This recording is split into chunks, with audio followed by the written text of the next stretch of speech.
Hello, I'm Allison, and today on Thinking Outside the Box, I'm going to show you how I created these faux dichroic gems.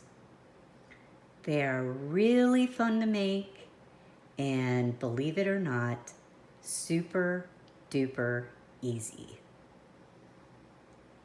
I love all the sparkle in these and from the different angles that you look at it.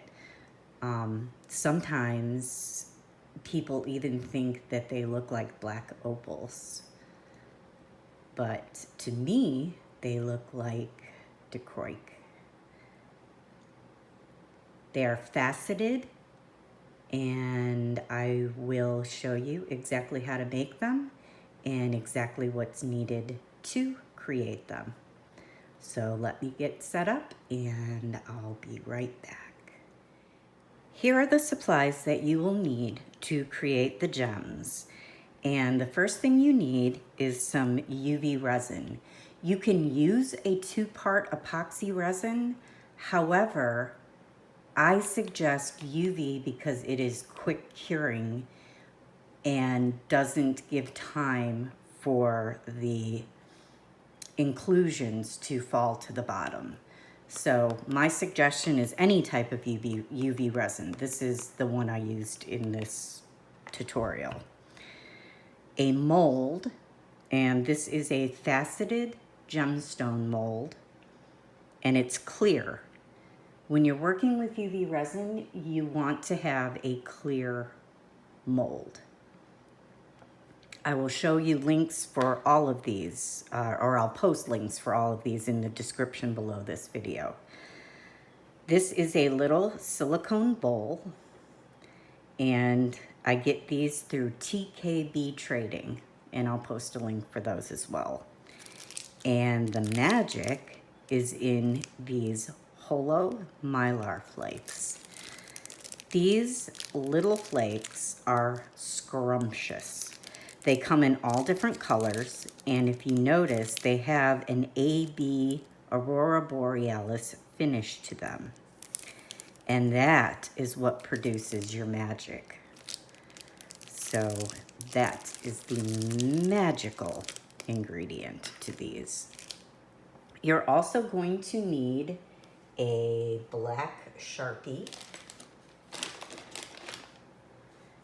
You can also use black nail polish, regular black nail polish, or black UV gel, nail polish gel. But my preference, and sorry, that was dirty. My preference is a Sharpie because it's quick and easy. You're also going to need clear UV nail polish. And I suggest the no wipe top coat. So this is clear, it's no wipe. So once you put it on and cure it, that's it, you're done. And I have off camera at my resin station the UV lamp that I use, and when we start working on the project, I will show you the UV lamp. So let's go over to the resin station. So this is my resin station. It's just a small table that I have set up. I got the table at Hobby Lobby, and I have dueling UV lamps on it. I have some other UV lamps as well as backups in case anything ever happens to these too. So I'm going to go ahead and set the camera up on the tripod, get rid of this horrible glare, and I'll be back. Okay, I forgot to mention you're also going to need toothpicks. So the first thing that you're going to do is we need to get the mold ready. The first thing you want to do is make sure that your mold is clean of any debris or dirt or dust. And I usually use like a 100% cotton t-shirt or something to wipe these out. I wouldn't use alcohol in them. And if you wanted to wash it with soap and water, you can. Just make sure that it's completely dry before you go ahead and do this project. So for this project, we're going to make the smaller rectangle, which I have not done yet. I made all the others except for that one, and I think the one next, no, I think I did that one. So we'll make this smaller one. And what you need to do, first thing, is you need to coat the inside of your mold with some resin. So what I do is I just add a very small amount. You do not want to fill it yet. You're just putting a small amount. This resin's a little thick, so I like to just run the lighter over it real quick to get out any bubbles, and that also changes the viscosity to be a little more runnier. So what I'm doing, and I'm going to pull this up closer to the camera. Excuse me, I have a frog in my throat. Sorry. You want to turn, and it's hard to show you on camera, but what I'm doing, there's a little lip at the top of each mold here. And I am turning the mold so that it's slowly going up the sides and coating every part of the inside of that mold. So you're just turning it, and it's okay to kind of tilt it that way. That lip will catch the resin. But all I'm doing is coating the complete inside. So very little resin, and you just keep turning until you see that you've coated the whole thing.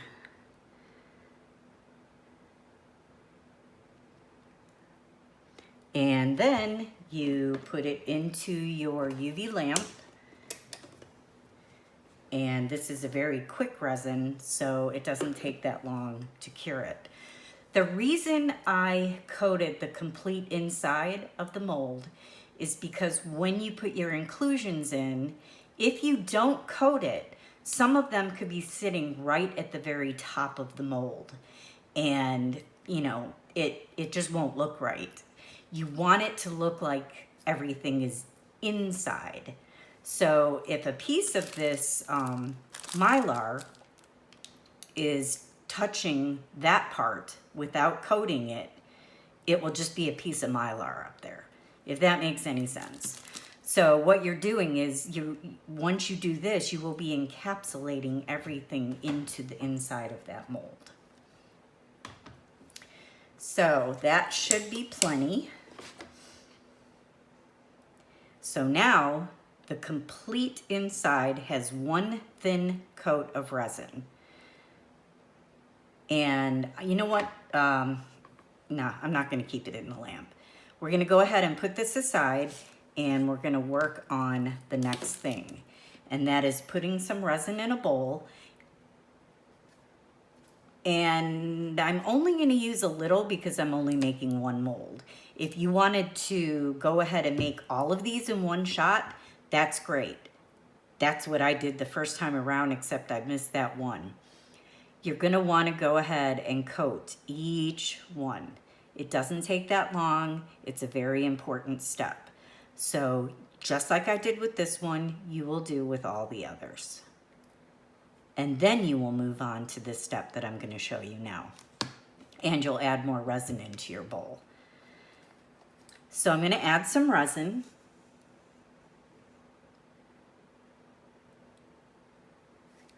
And I've probably put too much in there, but that's fine. And then I am going to run the lighter through there, only not really to get rid of the bubbles, but to get this resin to a level of viscosity that I like to work with. Like I said, it's kind of thick, but when you warm it up, it thins it out. So the next step is to get out your Mylar. And what I did with the pieces that I showed you in the beginning was I used a little bit of purple.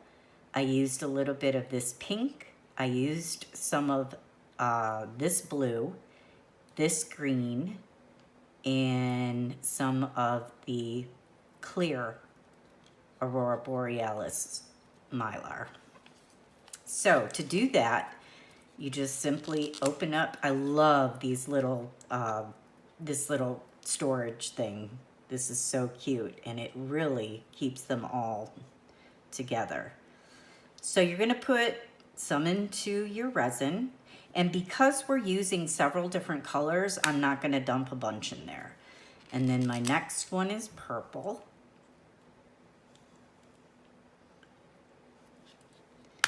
And then I used this darker blue. So we'll put some of that in there.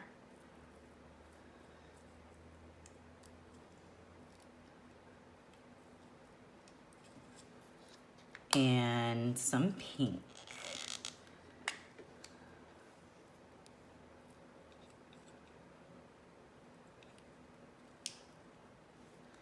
And I'm not sure if I put green in, so we'll just put some more in if that's the case. It won't hurt.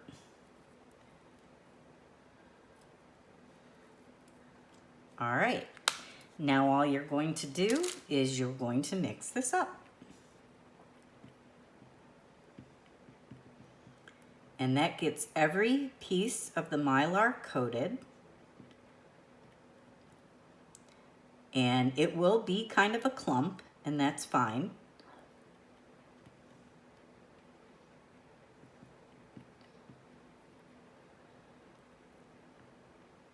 But you just mix it around so all the colors are mixed up, and that's what gives you that rainbow effect. So we take our mold, and we are going to put this clumpy stuff right into the mold. And you're not going to fill it to the complete top, but you know, you are going to put quite a bit in there. You want to save just a little bit of room to put one last coat of resin. So if you see any bubbles, go ahead and pop them. I do not suggest using a lighter on this step here because the Mylar and the fire don't like each other. It will melt it and it will kind of fog it up. So you want them to stay clear and colorful. So if you do see a bubble, you can just pop it with your toothpick. Then the next step is to go ahead and let this sit for a minute and level. And I just kind of tap it a little. And the next step is to put this into your UV lamp. And I let it cure for about 3 minutes. So I'm gonna go ahead and put that in there. And I'm gonna give you a tip. You may wonder, how the heck do you clean all that out of that bowl? Well, because this is silicone, I'm gonna go ahead and pop this under my lamp, and then it is so easy to clean. So like if you were to use glitter in here, I'm gonna go ahead while I'm yapping, go ahead and turn this on. If you were to use glitter or whatever inclusions you put in here, instead of wiping it out with a paper towel and just making a mess, you can just stick your, if you're done with your toothpick, you can just stick your toothpick right in there and put this whole thing under the lamp. And when it's cured, it'll pop right out, and I'll show you. So I'm gonna go ahead and let that resin cure, and I will be back when it's done. Okay, this is the bowl that we put in there, and I'm gonna show you how easy it is to get everything out. Turn it upside down, inside out, flip it back, and there you go. The bowl is perfectly clean and you can just throw this out. Or if you're crafty and you like to save everything, you might be able to use this in some sort of a project. It's got those holo flakes in it. You could cut it up and put it in other things, but I usually just throw it out. So our gem is now cured and it's hard. And we're gonna do, what I forgot to mention is if you're going to do all of these, you're going to coat the inside of them. You're going to do that one at a time, not all at once, because you're going to be turning it and doing all this, and you're not going to be able to keep track of each one. So do them each separately. And then once you've done each one separately, you can move on to the step of putting your Mylar in. So our last step with resin is going to be putting on just a teeny coat on the top. And you really don't need to do this step. I just like to. So should have saved that toothpick. So I'm gonna go ahead and get another toothpick. And I'm just going to spread this around the top. And all that really does is any Mylar pieces that may have been sticking up, it'll just put a smooth surface over that. So that's really the only reason I do it. It's not necessary.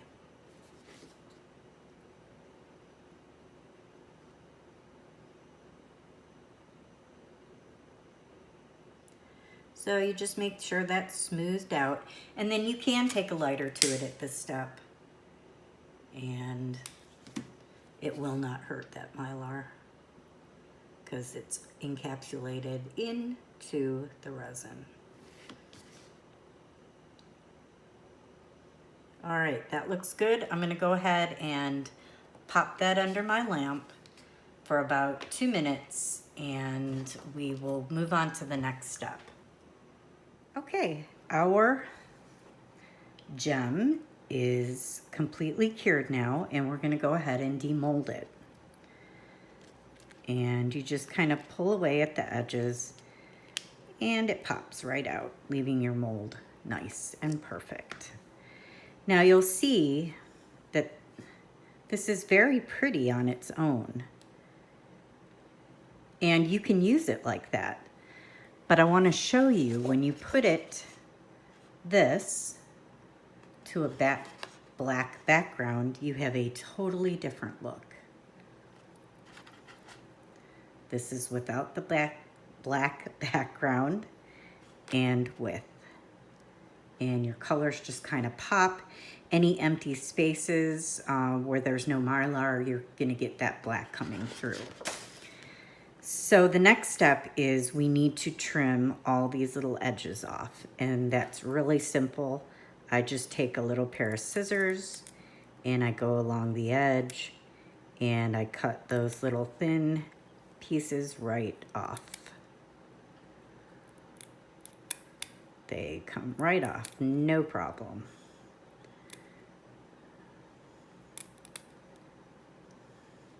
And I wouldn't really suggest taking a file to the edges because then you will dull the shine on this. I mean, you could buff it up, but that's just more work. I like things to stay simple.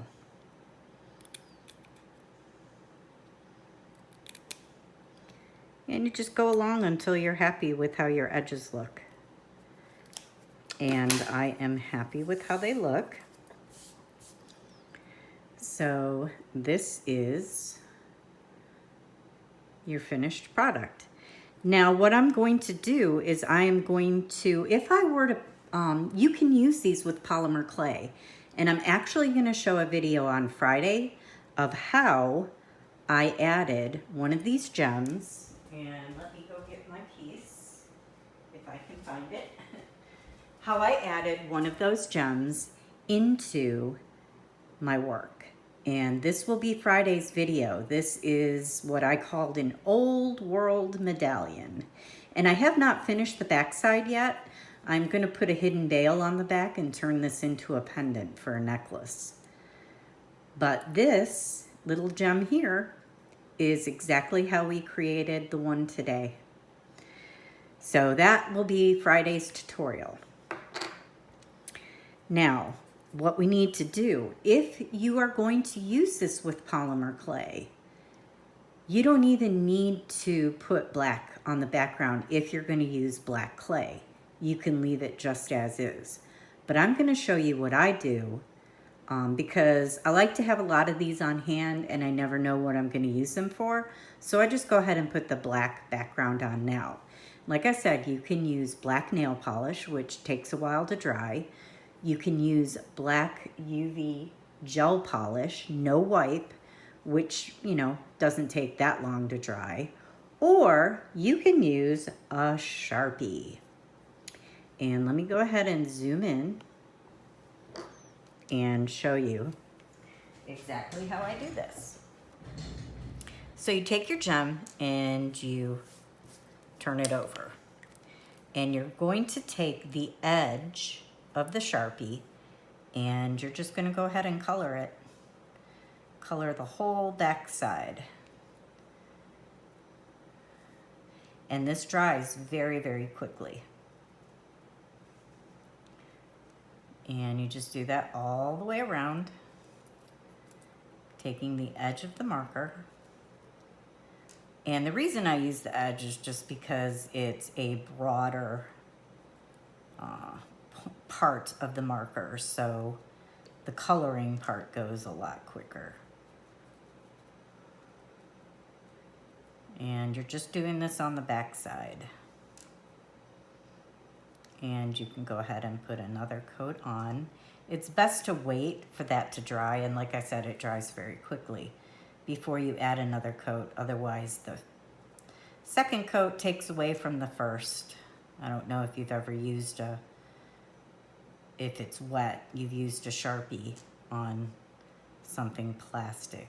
It'll just wipe away that other coat.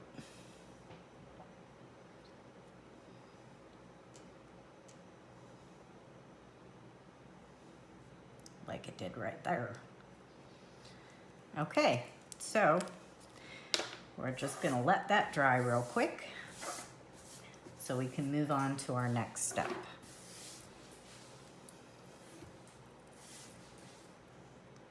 And that looks dry. Turn it over and you have your black background. And it was just that simple.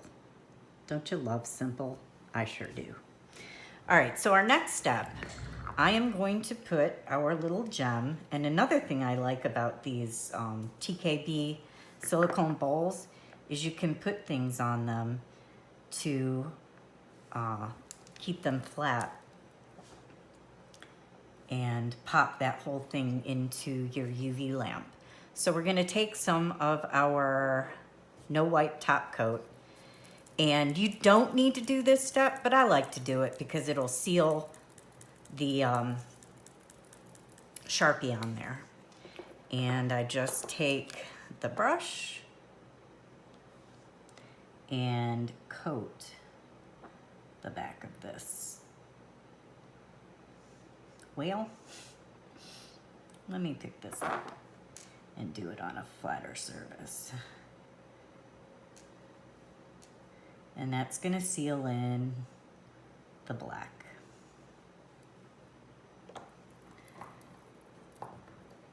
Then you're going to pop that into your UV lamp. And I like to do that for about 3 minutes. So I'm gonna go ahead and do that and I'll be back. All right, the back is finished. And that Sharpie is not coming off. This is the front. Let me buff it up a little with my t-shirt. And this is our finished piece. I'm gonna go ahead and put it with the others. And was that not simple? Who doesn't love simple and quick?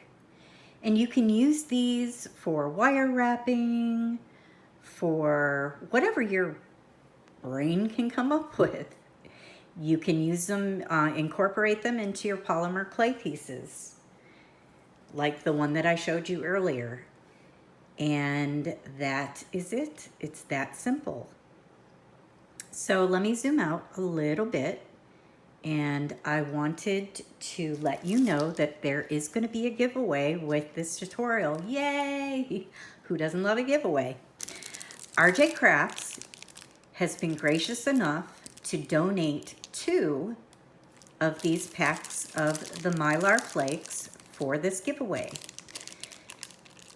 You will receive directly from RJCrafts 1 of these. So 2 people will win. Now, there are a couple rules.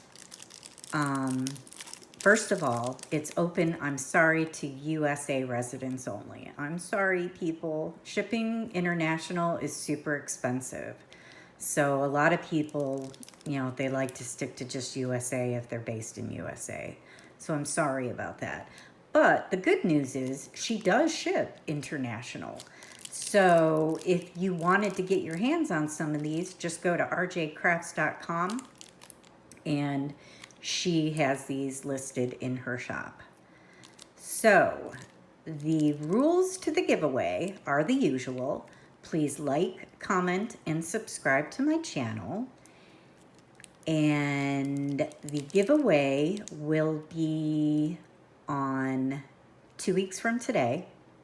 So depending on the day I post this, I can't give a date yet. So 2 weeks from today, 2 people will be randomly selected, and I will announce the winners on my Facebook page. So check the description of this video on how you can find my Facebook page to see if you're a winner. The rules again are to comment, like, and share this video. If you want to subscribe to my channel, that would be great. And while you're at it, just tap that little bell and you'll get notifications every time I post a new video. Places that you can share on social media are Pinterest, Facebook, Twitter, Instagram. So just go ahead and share, and that's it. So until next time, thanks for joining me. I hope you enjoyed this tutorial, and I will see you soon. Bye.